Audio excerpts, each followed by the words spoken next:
Hi, if you're someone who has decided that real estate is the way for you to reach financial freedom, this video is for you. I'm in the same shoes as you are, and I just love to share my journey as I go along. We discussed last time how to budget for a flip, which is what we're doing right now, a single family flip. One discussed now what should be your sequence of work, what we have found to be the best sequence of completion for the renovation job. So first, you have to remember your scope of work, which was discussed a couple of weeks ago. So once you look at your scope of work, how do you schedule it? How do you know what goes first and what goes last? So the first thing you want to look at, again, your scope of work is going to be divided into your exterior components and your interior components. So usually, depending on the weather and the time of the year, this property we're working on in the springtime, so it's nice out enough where we could do work in the outside. So we usually like to get the outside done first. That's what we did here. It's going to give the property a whole different look. It's going to potentially get other buyers' interest as they see that the property is being renovated.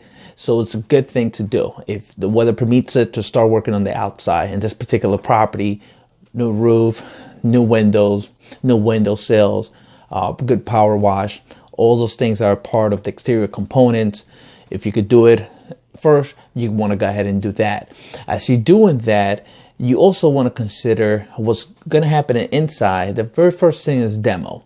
So you want to schedule your demo based on your scope of work. I'll give you an example. We had brand new bathrooms that we have to put in. So part of our scope of work on the demo was to gut out the entire 2 bathrooms that were there. So we want to make sure we did that first. So we wanted to do all the demo out of the way, have the place clear for whatever work we needed to do there.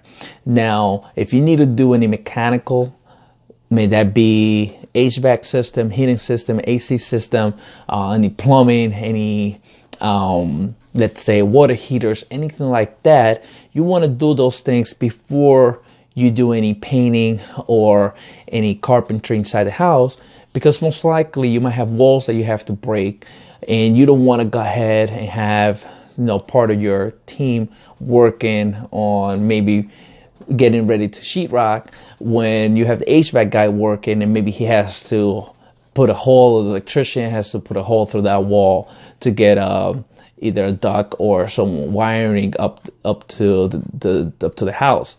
So you don't want that to happen. So you want to make sure you schedule your HVAC, all your mechanicals, all your plumbing before you do any carpentry, any flooring, any painting work, or any cosmetics per se. After you get that done, then you can move on to all your sheetrocking and all your carpentry that you need to do in the house. Once you have your plumbing, your heating, your HVAC, after it had all been inspected by the city, once you have your permits taken out, then you could move on to all the cosmetic stuff. So you could move on to your sheetrocking, your carpentry, putting in cabinets, and your painting.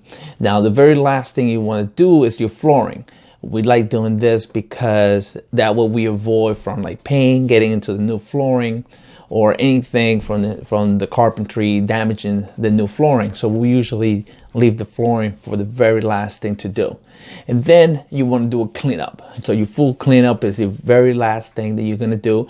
And then happy selling. Then the property is going to be ready to sell. We're in the process right now, as we speak, of all the mechanicals, and soon getting ready to move on to the next stage of the components of our scope of work. I hope you found some value in this. And as I always say, whatever it is you want to do in life, whatever vehicle you decide to reach financial freedom, we all have the power to do it.